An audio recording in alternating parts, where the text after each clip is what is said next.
잠시만요. 저번에도 얘기했다시피 우리 1차 부등식 모양에서 이제 모든 해가 실수라는 얘기는 이제 이런 꼴이 돼야 된다고. 0 곱하기 x는 0보다 뭐 여기 0보다가 아니라 여기는 음수보다 크다 꼴. 뭐 이건 하나의 예시를 든 거예요. 반드시 이렇게 되는 부등식만 모든 실수가 다 이제 모든 실수가 이제 해다. 뭐 이렇게 여기는 x까지 모든 실수가 될 수 있다. 이렇게 될 수 있는 부등식이 되는 건 아니에요. 그러니까 이런 거 외에도 우리 부동의 방향이나 여기에 오는 수의 부호에 따라서 얼마든지 모든 실수가 해가 되는 1차 부등식 모양의 부등식이 나올 수 있다라고 그랬거든요. 그러니까 이제 실제로는 여기 있는 주어져 있는 부등식을 이런 형태가 되게끔 정리를 해보고 부등호의 방향을 좀 보면서 문제를 좀 판단을 하셔야 돼. 자, 그러니까 여기는 2ax 해놓고 여기 bx 이항을 해오겠죠. 자, 그 다음에 상수의 항이다 되는 마이너스 a하고 여기 마이너스 b를 이쪽에 모아줍시다. 이제 마이너스 a는 이항되니까 이제 플러스 a가 된 거고. 자, 이렇게 해주면 이제 x의 개수가 2a 마이너스 b x가 되는 거고, 여기 a 마이너스 b가 이제 상수항이 될 텐데, 자, 여기서 이제 조금 문제가 이제 뭐냐면은, 자, 여기서 이제 여기는 이 x의 개수가 일단 0이 되어야 이런 꼴이 된다고 할 수 있잖아요. 자, 그러니까 일단 2a-b는 일단 0이 돼야 되고, 그러면 이제 0 곱하기 x는 우변보다 큽니다. 라는 꼴이 항상 이제 x에 관계없이 항상 참이려면, 해가 모든 실수란 얘기는 여기 어떤 수가 들어가도 참이란 얘기니까, 이게 항상 참이란 얘기거든. 자, 그렇게 될 수 있으려면은, 여기가 이제 0이 돼서도 안 되는 거고요. 여기 반드시 이제 음수가 돼야 되는 거지. 그래야지 0은 음수보다 큽니다. 라는 식이 되면서 말이 되는 식이 되니까 이제 항상 참이라고 할 수 있고, 그럼 이제 a 빼기 b는 음수다.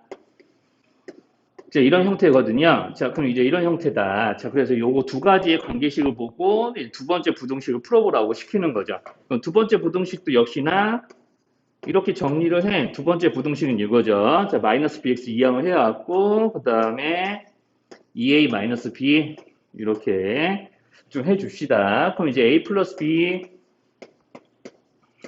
x로 이렇게 정리를 해주고 여기는 여기대로 이게 정리를 하는데 자 위에 있는 관계식에서 보면 b는 2a랑 같아요. 자 그리고 이제 둘이 서로 그러면 이제 부호가 똑같은 거거든요. 자 둘이 서로 부호는 똑같은데 자 그럼 이제 a는 일단은 그리고 b보다는 작아야 돼. 마이너스 b 이항해 보면 요것도 이제 알 수 있지. 자, 아무튼 이제 요건 뭐, 그게 이따가 따지시면 되고요. 그럼 b 대신에 2a를 대입합니다. 그럼 3ax. 자, 그럼 b 대신에 2a를 대입하니까 여기가, 그러면 마이너스 2a가 되나?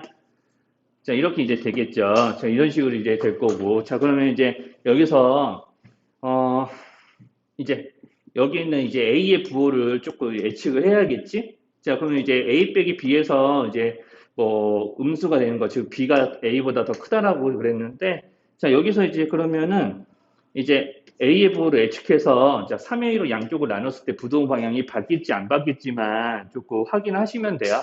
자 그러면 이제 문제 해결될 거예요. 자 그러면 이제 여기서 이제 a가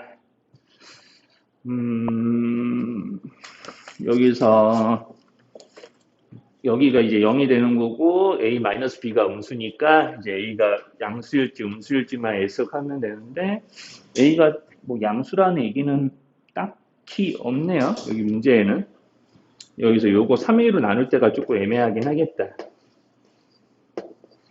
이렇게 해서 이제 이렇게 우리 a가 양수라는 가정을 하면은 이렇게 되는 거고 a가 음수라는 가정을 하면은 뭐 말이 안 되는 게 어디 있어.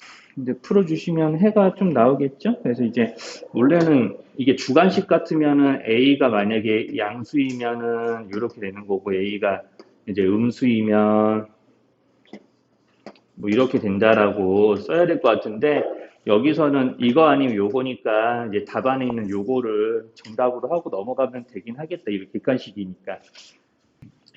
226쪽 보시면은 이제 부등식이 주어졌을 때 뭐 미지수를 구해봐라 라고 하는 거는 사실 우리 1차 부등식 때도 했던 일이에요. 근데 1차 부등식하고 달리 연립 부등식에서는 우리가 이제 각각의 부등식을 풀어서 공통 범위로 이제 부등식의 해를 구하는 거니까 우리가 이제 보통 이제 대표 9번 같은 것도 보면은 이제 여기서 미정계수가 둘 다 여기는 두 부등식에 모두 다 들어있을 때도 있고 하나에만 들어있을 때도 있거든요.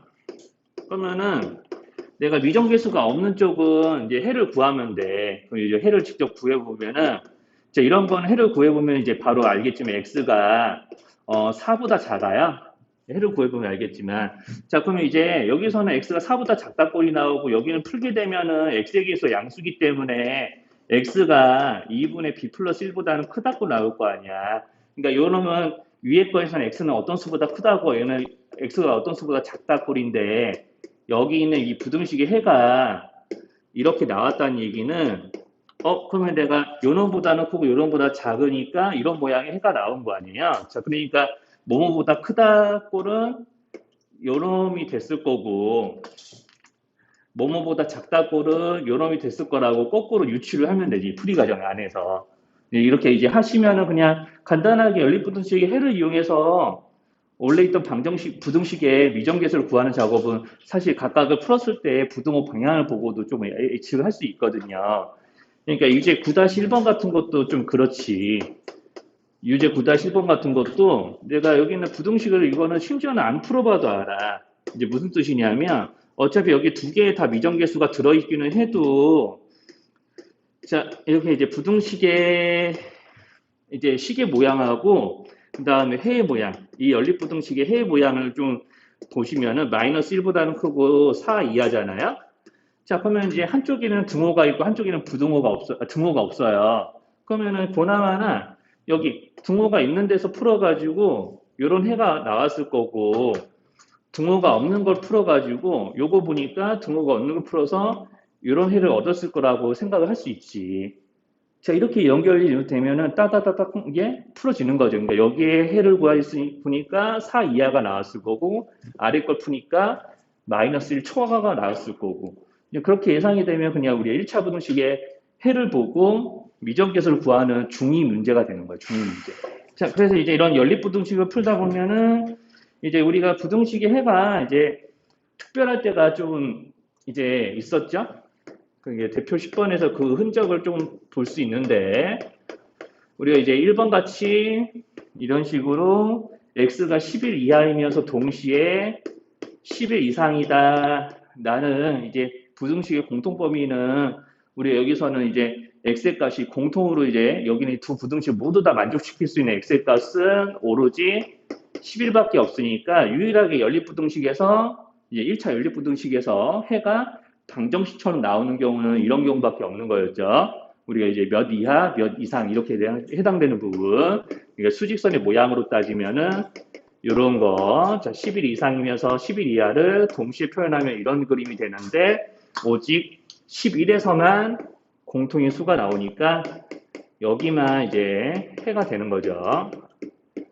이렇게 이제 찾아내시면 되고 뭐 나머지는 뭐 이제 모양 자체가 뭐 해가 없는 걸 뭐 찾아보라 그러면 각각을 풀었을 때 뭐 모양들이 좀 나오기는 할 텐데 이제 각각을 풀었을 때 뭐 여기를 네 개를 다 풀 건 아니지만 이제 모양을 풀었을 때 그 외에 해가 없는 경우는 거기 이제 책에 있다시피 내가 부등식의 공통범위를 찾아봤는데 뭐 예를 들어서 이건 예시예요 그냥 자 이렇게 이제 5보다는 큰데 3보다 작거나 같은 수 뭐 이런 모양들이거나 이제 하나는 이런 거죠. 또 이제 예를 들면 또 이런 거 x는 3 이하인데 하나는 3 초과인 거. 자 이러면은 하나에는 등호가 있는데 하나에는 등호가 없으니까 이렇게 되는 경우들은 대체로 하나는 3 이상인데 하나는 3 초과. 자 이렇게 이제 하나는 3을 이제 포함하지 않고 하나는 3을 이렇게 포함하는 거. 이럴 때도 이제 공통인 수가 존재하지 않는 거니까. 자 이렇게 이제 구분해서 해가 있는 거 없는 거를 좀 찾아주시면 됩니다. 그래서 연립부등식 1차 연립부등식에서는 해가 한 개만 있을 경우, 즉 해가 방정식처럼 나오는 경우와 해가 없는 경우를 다 이렇게 모양별로 시계 모양하고 이제 수직선의 모양별로 다 좀 구분을 해주시면 이제 나중에 이거를 이제 가지고 단순하게 뭐 고등수학 그 시험 문제들에서는 해가 없는 경우, 있는 경우 뭐 이런 거를 찾으라는 게 아니고 이제 다 보면은 거기 그 228쪽에 있는 것처럼 이게 한쪽 넘겨보시면 대표 11번처럼 우리가 해가 존재하지 않도록 하는 또는 해가 오직 하나만 존재하게 하는 뭐 그런 미정계수의 범위를 또는 미정계수의 값을 이제 구하라고 이제 시키거든요. 자, 그렇게 이제 구하라고 시키니까 이제 그런 문제들을 이제 좀 더 잘 푸셔야 돼요, 사실은. 그래서 이제 해가 있을 수 있게 하는 미정계수의 범위 또는 해가 없게 하는 미정계수의 범위 이런 것들을 이제 구하셔야 되는데 자 여기서 이제 부등식 이제 좀 위에 여기 문제 있는 걸 가지고 좀 이제 풀어보시면 알겠지만 여기 첫 번째 게 마이너스 3x는 하면서 이제 여기 a가 있으면 건 a가 있는 대로 이제 푸시면 이런 결과들이 좀 나오기 시작합니다. 이제 계산해 보시면 알아요. 자 그러면 이제 여기서 x 양변을 마이너스 3으로 나눠서 부동 방향 바꿔주고 그냥 적당히 이렇게 a가 포함된 식으로 이제 x가 몇보다 크다 이렇게 이제 적어주시고 밑에 건 밑에 거대로 푸시면 되죠. 여기 양변에 12 곱해서 12x 마이너스 12, 1-x 마이너스 24. 자 이렇게 하시면은 여기 마이너스 11 나오나? 마이너스 23에 이렇게 하면 맞죠? 계산 결과 이상한 거 있으면 얘기해 주세요. 자, 그러면 이제 x가 마이너스 1보다 커. 그러면 이제 요놈보다도 크고 요놈보다도 더 크다 꼴이 아니라 여기는 작아야지.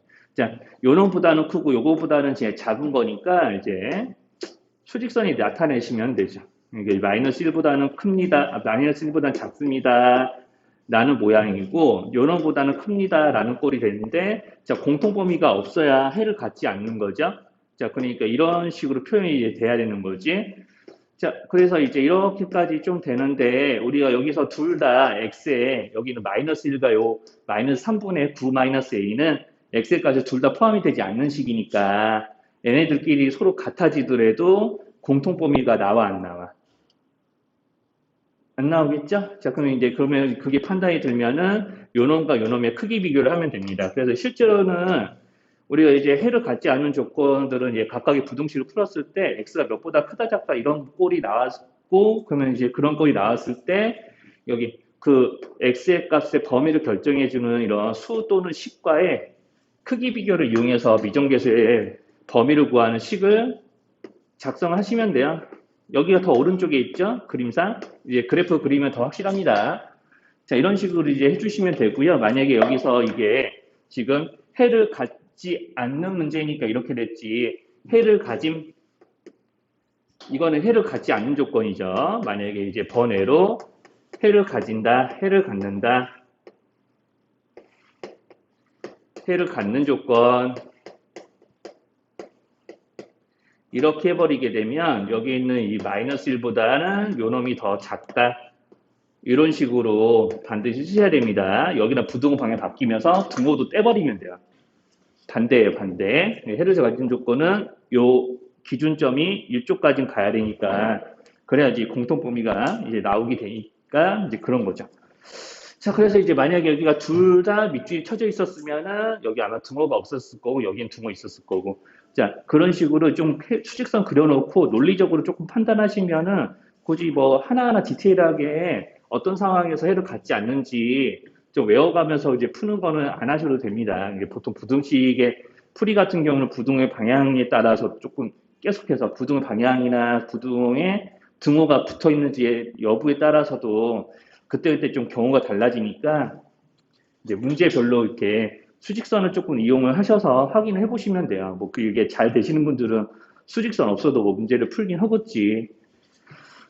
자, 그렇게 해서 이제 좀 문제를 좀 다루시면 되고, 그리고 이제 또 이제 연립부등식에서 이제 조금 까탈스러운 문제들이 이제 229쪽 같이 뭐 공통 범위 안에 정수가 몇 개만 있다더라 뭐 이런 문제들. 그래서 이제 이 정수의 범위뿐만 아니라 정수의 개수뿐만 아니라 그냥 정수의 이제 부호 개념까지 들어서 유제 12-3번 같이 음의 정수가 몇 개다 뭐 이렇게 돼 있을 수도 있거든요.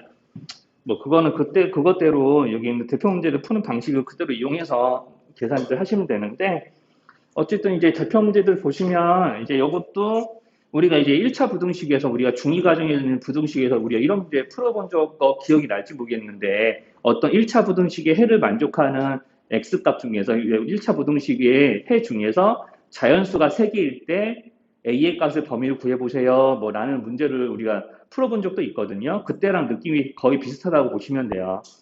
자, 그래서 이제 예전에 원래 이제 중2 과정에 있었던 이제 문제들이었거든요, 다. 그래서 이제 위아래 있는 이제 부등식을 다 해결합니다. 그러니까 a가 있어도 그냥 x에 대해서 그냥 풀어주세요. 그냥 이제 마이너스 2x로 넘어올 거고, 자, 지금 그냥 보면서 선생님 계산할게요. 이제 4a 마이너스 1이고요. 계산 과정 이상한 거 있으면 보고 얘기하셔요.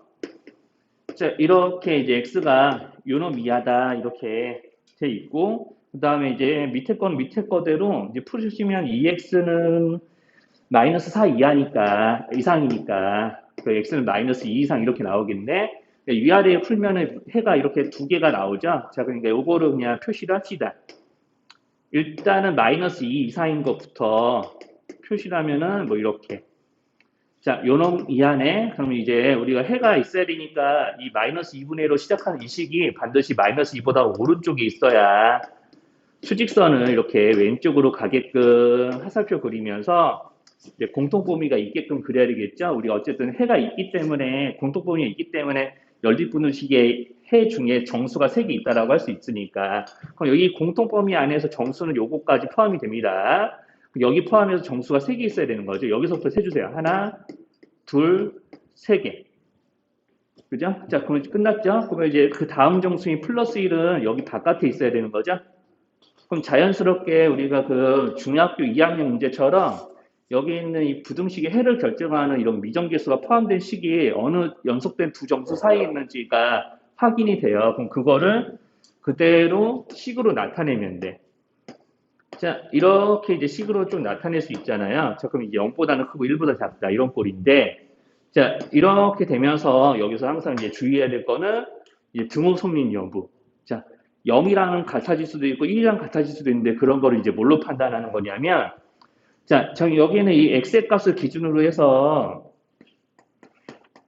판단을 나중에 조금 하시면은 이제 쉽게 할 수 있어요. 자, 아무튼 자, 여기는 이 a의 값에 따라서 여기는 이 2분의 4a 마이너스 1이라는 수의 이치가 a 값에 따라서 이제 좌우로 왔다 갔다 거릴 텐데, 아무리 이제 왼쪽으로 가더라도 0보다 더 왼쪽으로 갈 수도 없고요. 0이랑 같아지는 상황을 한번 생각을 해봅시다. 그럼 0이랑 같아지게 돼도 어차피 여긴 이 값은 x에 2분의 4a 마이너스 1은 이 x에 포함이 되기 때문에 0이랑 같아지더라도 이렇게 공통범위가 이렇게 줄어들더라도 0이 x 값을 계속해서 포함이 되면서 공통범위에 포함이 되면서 같아지더라도 정수가 3개 되는 조건에는 이제 그 정수가 3개라는 조건에 계속 이제 만족시키게 되는 거고, 자, 여기 오른쪽으로 가서 여기까지 오게 되면은 1을 포함하게 돼 버리니까 1을 포함하게 되면 정수가 이제 4개가 되는 거잖아요. 공통범위 안에.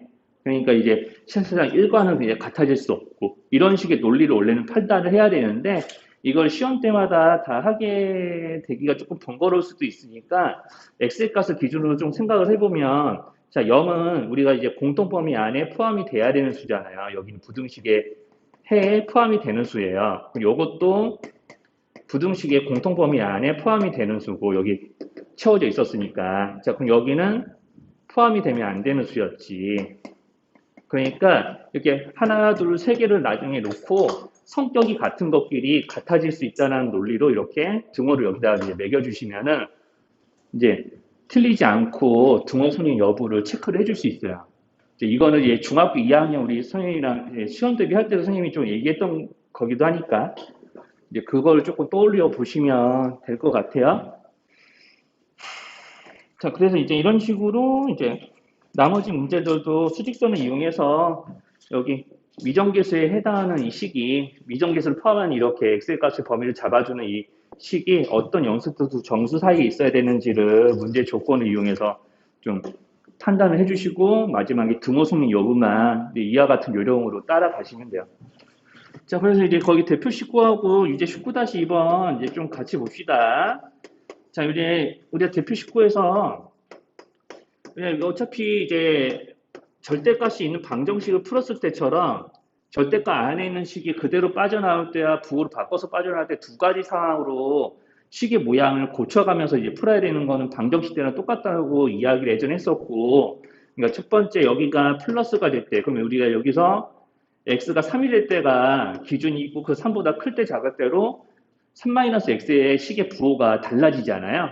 그러니까 이제 처음에 x가 3보다 크거나 같을 때 네, 대충 이렇게 해요. 아니면 이제 x가 3보다 크면은 음수니까 이 식이 양수가 되게끔 하는 쪽에 등호를 붙여줘도 상관은 없어요. 자, 이렇게 이제 x가 3보다 크면 여기가 음수가 되는 거니까 자, 이런 식으로 이제 식이 변하는데, 자, 이 식을 만든 거는 x가 3보다는 크다는 가정 하에서 만든 거기 때문에 자연스럽게 뭐가 되는 거냐면 연립부등식의 해가 됩니다.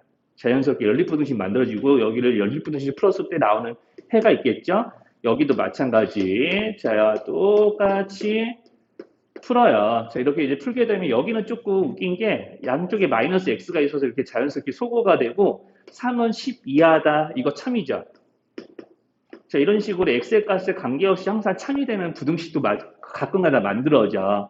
자, 그럼 이 얘기는 무슨 뜻이냐면, 자, x가 3 이하이기만 하면 항상 x의 값에 관계없이 참이 되는 부등식이 만들어진다는 얘기니까 이 부등식의 해는 요거 전체를 그대로 잡으시면 돼요.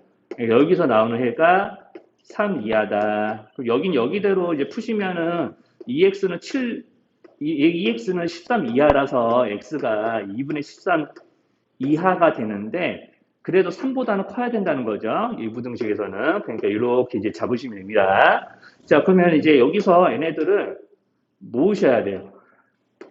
우리가 이 부등식이 이런 모양으로 바뀔 수도 있고 이런 모양으로 바뀔 수도 있으니까 어느 쪽으로 풀어도 우리가 이제 저 절대값이 있는 원래 부등식을 참이 되게끔 하는 x의 값들이기 때문에 얘네들을 모아서 이제 표현해야 돼. 그러니까 이제 모아준다는 얘기는 수직선상에서 모아준다는 얘기로 이야기가 되기도 하는데, 자, 3 이하인 부분과 3보다는 크면서 2분의 13 이하인 부분을 이제 좀 모으는 거니까 자연스럽게 얘네들을 모으게 되면은 여기 표시된 것 자체가 이 부등식의 해가 되는 거죠. 그래서 이제 끝에 가서는 이렇게 이제 각각의 부등식이 참이 되게끔 하는 x의 범위를 다 모아서 이렇게 이제 결론을 내셔야 돼요. 자, 그래서 이제 이런 게 이제 식이 절대값 안에 있는 식이 이제 2개 이상이 돼버리면은 2개 이상이 되는 대로 모양을 여러 개 만들어가면서 연립부등식의 개수를 늘려가면서 이제 푼다라고 보시면 됩니다. 뭐 나중에는 이제 한 절대값이 한 3개 이상 되게 되면 그때는 이렇게는 안 풀고 다 그래프를 동반해서 풀으셔야 되거든요. 이제 그건 나중에 수학까지 좀 배우고 나서 좀 얘기할 부분이니까 여기서는 2개짜리만 잘 합시다. 자, 그러니까 19-2번도 여기서 이제 조금 빈칸에 알맞게 채우기에 해당이 되는 문제인데 어차피 그걸 채우려면은 문제를 푸셔야 돼요. 자, 그래서 이렇게 돼 있나? 아, 여기 마이너스구나. 자, 이렇게 이제 돼 있으니까 자, 여기 해당하는 부등식을 풀어주세요 라고 그러면은 자, 각각을 0이 되게끔 하는 x의 값을 이제 확인합니다. x가 마이너스 1일 때를 기준으로 여기는 x가 3이 될 때를 기준으로 해서 이제 3보다 크냐 작냐 마이너스 1보다 크냐 작냐에 따라서 식의 부호가 달라지니까 첫 번째 x가 3보다 크면은 뭐 여기가 음수가 되는 거니까 그냥 등호는 빼고 이렇게 씁시다. 자, 그러면 이제 3보다는 작거나 같으면서 마이너스 1보다 크면은 여기 둘의 부호가 각각 또 달라지겠죠. 두 번째, 그러면 이제 x가 마이너스 1 이상이면서 3 이하일 때 이렇게 잡아서 이제 부등식을 각각 만드시면 돼요. 아, 여기 이제 안 썼는데 이제 3보다 크게 되면 여기는 음수고 여기는 양수니까 자, 이렇게 부등식 내리고 여기는 이제 음수가 되는 곳이니까 여기 앞에 있는 부호를 바꾸셔서 내리셔도 됩니다. 어차피 얘네들의 부호를 바꾼 다음에 빼도 이렇게 나오겠죠. 자, 그럼 연립부등식 여기서 하나 풀고 여기는 여기대로 여기는 양수되고 여기도 양수되는 거니까 자, 이렇게 이제 풀어주세요. 자, 여기는 그냥 이렇게 써도 되겠죠. 그래서 3-1 그래도 내려오는 거니까. 자, 이렇게 이제 풀어주고. 자, 그러면 이제 이런 식으로 풀으면서 이제 식을 3개 만들어야 돼. 우리가 이제 식이 지금 절대가 안에 있는 식이 2개니까 얘네들의 부호가 각각 풀마가 되게끔 하는 기준이 2군데라서 이렇게 엑셀 값의 범위가 총 3군데로 끊어지셔야 돼요. 자, 이렇게 이제 x-1보다 작을 때까지 이제 잡아가지고, 자, 여기 앞에 거는 마이너스, 그 다음에 뒤에 거는 그대로 플러스니까 요거랑 똑같이 쓰시면 되지. 자, 이렇게 해서 이제 세 부등식의 해를 다 모으시면 됩니다. 자, 그리고 이런 거 풀 때도 이런 거 하나만 풀어보면은, 자, 이렇게 x 없어지면서 해가 항상 모든 실수가 되는 또는 해가 없는 부등식이 나오겠죠? 자, 이건 4는 2 이하니까 이거 참이야 거짓이야 그것만 판단합시다. 이거 참이야 거짓이에요? 요 식이야. 거짓이죠? 자, 그러면 이제 이 범위에서는 해가 절대로 안 나온다는 얘기가 되는 거예요. 해당 범위에서 x가 3보다 큰 수가 되어서는, 그러니까 만약에 5 같은 거 넣어보면은 여기 6, 여기가 6 빼기 2니까 4? 뭐 이렇게 되면서 2 이하 그렇게 될 수가 없죠. 자, 그러니까 여기는 거짓이 되는 부등식이니까 이 범위에서는 해가 없습니다. 그냥 이렇게 해가 없으니까 여기에 해당하는 식은 버리시고 나머지들을 풀어서 공통범위를 다 여기서 나오는 x의 공통범위야 여기서 나오는 x의 공통범위를 다 잡아가지고 아까처럼 모으시면 돼요. 한번 해보세요. 이제 이 정도까지만 좀 얘기를 하고 이제 좀 활용 좀 넘어갈게. 여기 뭐 풀이 정리할 거 있으면 지금 적어 놓으셔도 되고, 이게 사실 뭐 부등식을 세우기에 어려운 문제들은 아니에요. 230쪽이나 231쪽은 뭐 도형 문제들이나 뭐 이런 것들은 부등식을 뭐 세우기에는 어려운 문제들은 아니고요. 뭐 도형들 같은 경우는 뭐 그냥 뭐 사다리꼴 넓이 정도는 괜찮을 것 같은데 여러분도 요거는 기억을 할까요? 여기 유제 14-2번을 보면은 여기 활용 문제들은 선생님이 뭐 도형이나 뭐 이런 것들은 워낙 이제 중2, 중3 활용 문제에서도 많이 해봤던 거다 괜찮은데 여기 14-2번 같이 우리가 N각형의 내각의 총합이야.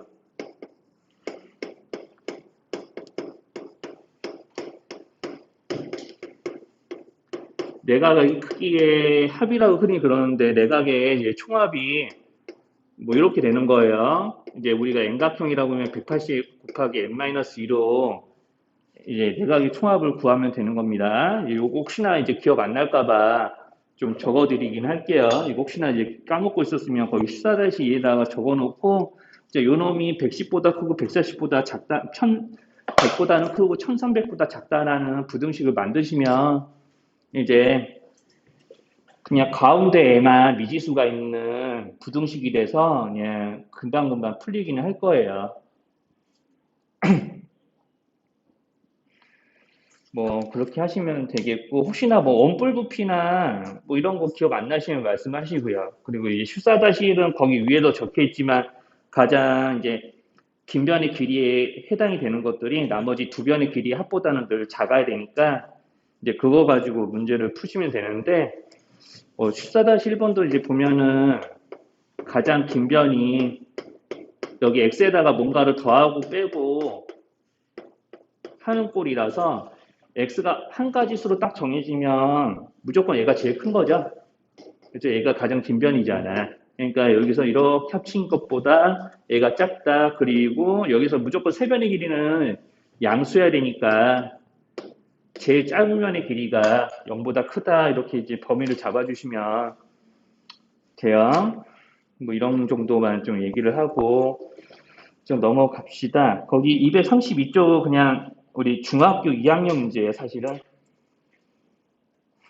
이제 중학교 2학년 부등식 문제인데 그냥 다시 한번 풀어보시고요. 232쪽 그냥 여러분들 그냥 가볍게 다시 풀어보시면 됩니다. 부등식 문제 다시 2학년 1학기 문제인데 사실은 그냥 식을 2개 세운다 뿐이거든요. 식을 거의 한 개만 세워도 풀리는 것들도 그냥 식을 한 개만 세우면은 거기 15-2번까지는 한 개만 세워도 다 풀어요. 이게 한 연립부등식이 될 만한 거는 언뜻 보니까 뭐 15-3번도 연립부등식이 아니라 그냥 부등식 하나면 딱 풀릴 것 같으니까 중2 문제니까 한번 풀어보시고 그 다음에 이제 233쪽만 좀 봅시다. 여기 농도 문제는 좀 연립부등식 세워야 되고 그 다음에 뒤에 여기서 이제 부등식 유형에서 중요한 게 뒤에 있는 34쪽하고 35쪽이 제일 중요하거든요. 연립부등식에서만 나올 수 있는 문제들이라서 자 거기 그 대표 16번 16-유제 16-1로 알려드릴게요.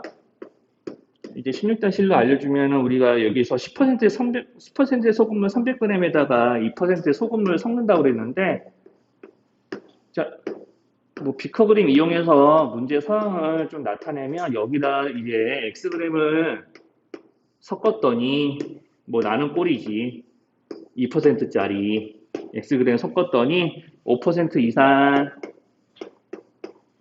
5%짜리 농도가 되는 소금물보다는 얘네들이 더 농도가 진한 거고 여기 몇 퍼센트요? 7% 이하라고 했으니까 7%짜리보다는 농도가 좀 덜해야 되는 거죠. 자, 그러면 이제 항상 우리가 소금물의 농도끼리 우리가 더 진하다 아니다 이런 걸 비교하려면은 이제 여기는 소금물의 무게가 항상 다 같아야 돼. 이렇게 합쳐진 게 양 옆에 있는 거랑 비교가 되는 거니까 그냥 이렇게 소금물의 무게가 똑같아지게 이렇게 300 플러스 x라고 써 줍시다. 자, 이렇게 해야지 이제 농도끼리 비교가 가능한 거고요. 자, 이렇게 섞었더니 5%짜리보다는 이제 좀 진한 거고 여기는 7%짜리보다는 더 연한 거니까. 자, 이렇게 이제 잡아주시고 요거를 다 소금의 양을 구하는 식으로 이제 바꿔주시면 됩니다. 자, 그래서 이제 여기에 5%.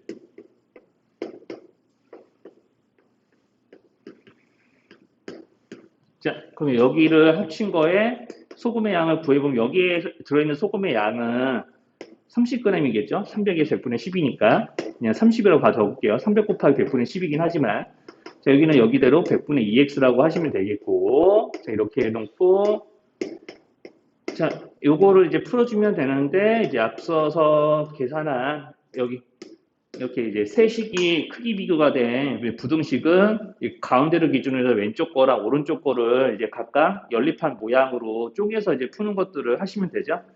그 계산들은 이제 본인들이 직접 하시고요. 이런 농도 문제에서도 이제 연립부등식이 이런 식의 좀 작성이 돼서 이제 사용이 된다라는 것 정도로만 좀 보고 계산들 해 오시면 돼요. 자, 그래서 이제 중요한 거는 234쪽에 17번, 18번 이런 것들이 좀 중요한 건데, 조금 시간이, 좀 여기서 10분 끊었다가 갈게요.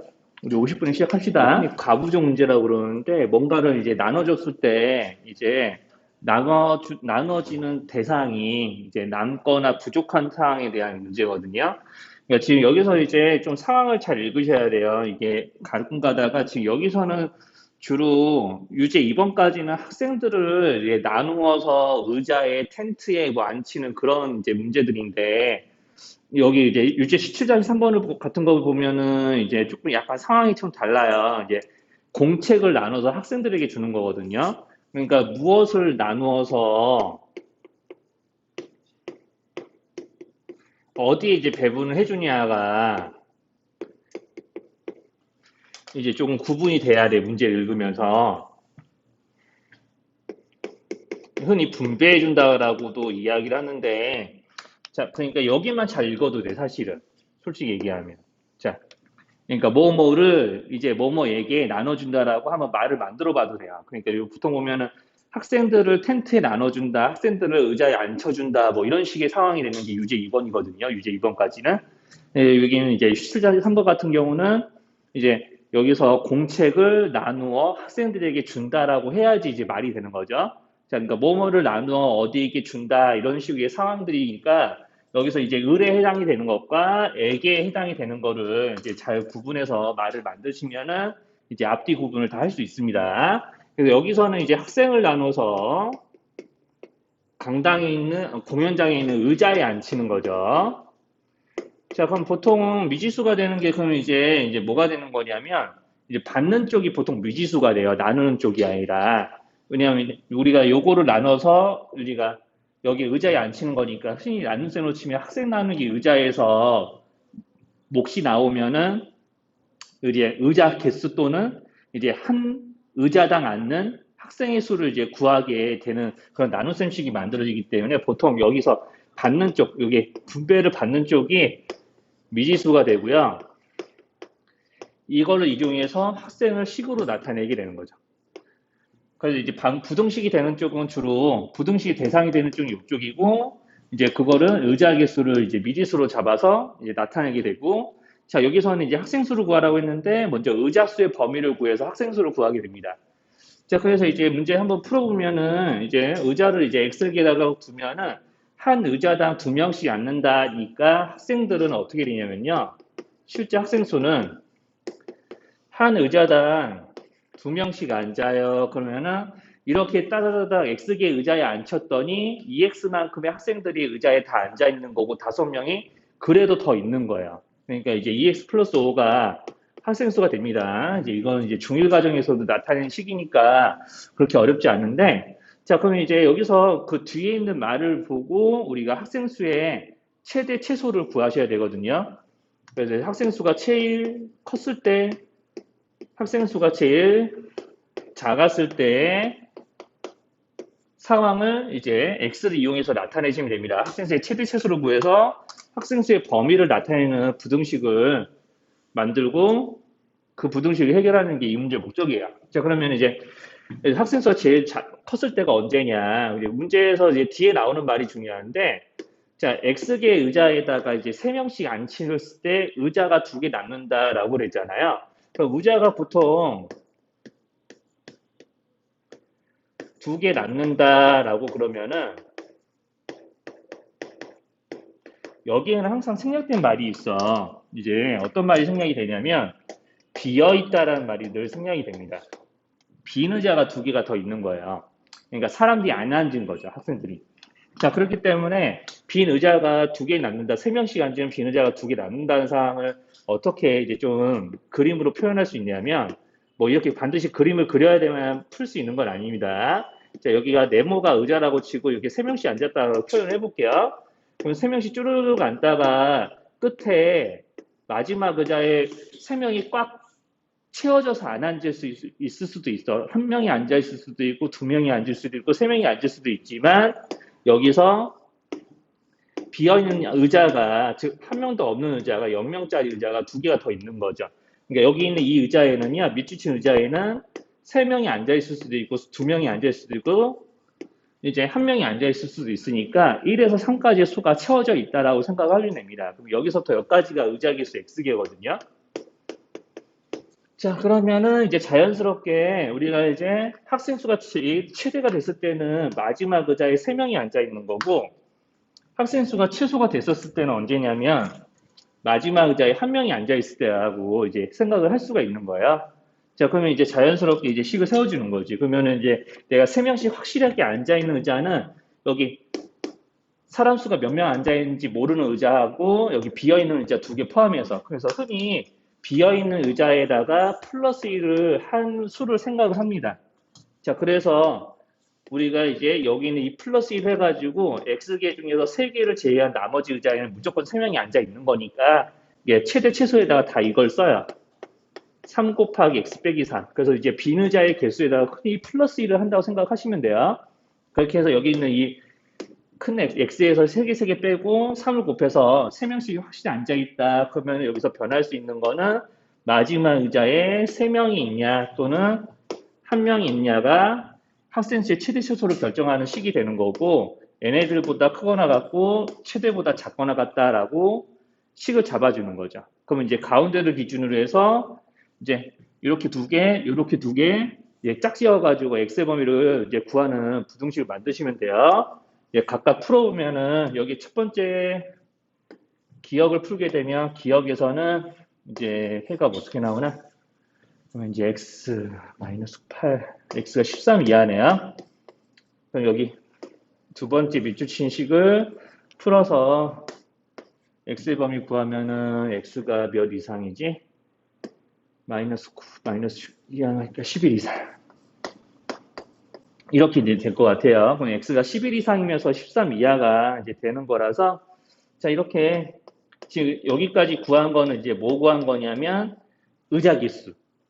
의자기수 구한 거예요. 자, 그러면 우리가 학생 수는 확실하게 여기 가운데 걸로 고정이 돼 있는 거죠. 여기에 2배하고 5를 더하면 학생 수의 범위까지 같이 나오는 거예요. 이제 그것까지 끝까지 좀 풀어봅시다. 자, 그러면 여기 27, 그 다음에 여기는 31.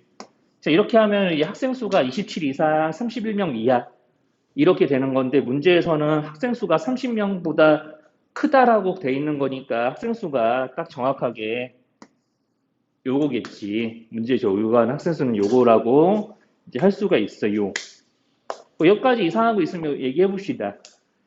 그래서 이제 식을 세우는 공식 자체가 조금 약간 정해져 있어요. 문제 풀다 보면 알겠지만 보통 뭐뭐를 뭐뭐에 분배한다라고 그러면은 여기 이게 받는 쪽, 분배 받는 쪽을 미지수로 잡아서 나누는 부분을 이제 x를 이용한 식으로 나타내고 최대 최소 범위로 구하는데 보통 뭐뭐가 몇 개 남는다 뭐 이런 식의 표현이 있으면은요 그 남는 거, 즉 비어 있는 거가 남는 쪽에 1 더해가지고 이제 이런 모양의 식을 잡아준다고 생각하시면 돼. 이게 크게 뭐 익숙해지면 진짜 이제 조금 약간 공식화해서 이제 풀 수도 있는 문제들이라 여기 대표 문제하고 조금 유제 18-3번이 조금 어려워 보이니까 요거 두 개만씩 어떻게 세우는지 좀 보여드릴게. 자, 그래서 이제 다음 표는 이제 뭐 제품을 만드는데 들어가는 비용을 나타낸 건데 이제 재료비와 인건비가 각각 최대치가 이제 정해져 있고 이제 비제품 최대 몇 개까지 만들 수 있냐 이렇게 물어봤거든요. 예전에는 이런 거 가지고 음, 이제 부등식의 영역이라고 해서 그런 문제도 좀 풀었는데, 자, 아무튼 우리가 이제 두 제품을 합쳐서 90개래요. 그러니까 A 제품과 B 제품의 제품 수는 각각 A 제품을 A개 이렇게 잡아주면은 둘이 합쳐서 이제 90개니까 B 제품 90-A개를 이제 만드는 거라고 좀 보시면 돼요. 제품 개수는 이렇게 되는 거고, 자, 그러면 이제 재료비를 계산해 봅시다. 그러니까 한 개당 지금 재료비가 2,500원이라는 얘기거든요, A는. 네, 한 개당 재료비. 그러면 이제 A기를 만드는데 들어가는 재료비는 2,500A. 그 다음에 이제 B 제품은 이제 재료비가 한 개당 2,000원이니까 2,000원에다가 제품 개수를 곱하면은 B를 만드는데 들어가는 총 재료비가 되는 거고, 이제 A를 만드는데 들어가는 재료비와 B를 만드는데 들어간 재료비를 합쳐서 20만 원 이하라고 했으니까 지금 여기서는 2,520, 2,000 그대로 그냥 있는 수 그대로 갖다 썼으니까 20만 원 이하라고 할 때도 이렇게 0 4개를 다 붙여서 부등식을 만드셔야 돼요. 자, 이렇게 되면 여기가 이제 재료비에 대한 식이 되는 거고 여기 하나씩 만드시면 됩니다. 자, 그 다음에 이제 인건비에 대한 식도 마찬가지로 하나당 제품 한 개당 인건비를 여기 A 개수 A에 곱해주고 이제 한 개당 인건비를 또 B 제품의 개수에 곱해서 더해서 지금 43만 이하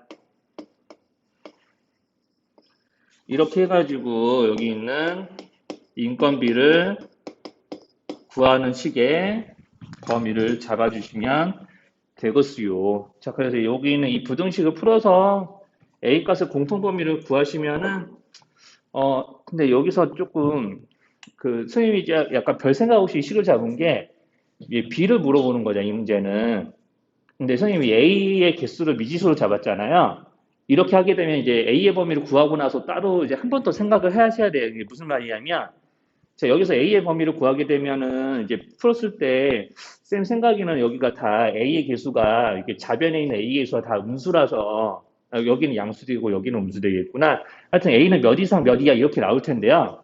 그럼 이제 A가 최대가 된다는 얘기는 제품 A의 개수가 최대가 된다는 얘기거든요. 그때 이제 B의 개수는 둘의 합의를 90개를 일정하니까 A가 제일 커지면 B는 쪼그라들겠지. 그러니까 그것만 조금 주의해서 B의 최대 개수를 구할 때는 이제 A의 최소를 이용해서 좀 구해주시면 돼요. 그러니까 이 식으로 풀게 되면 이제 좀 그런 수고스러움이 있으니까 아예 그게 조금 싫으면은 여기를 이제 X나 A로, X나 뭐 B 같은 미지수로 잡아주고 여기를 90 마이너스 미지수 해가지고 얘네 둘의 자리를 바꿔서 푸시면은 그 B의 최대 최소 범위가 좀 나오긴 하겠죠?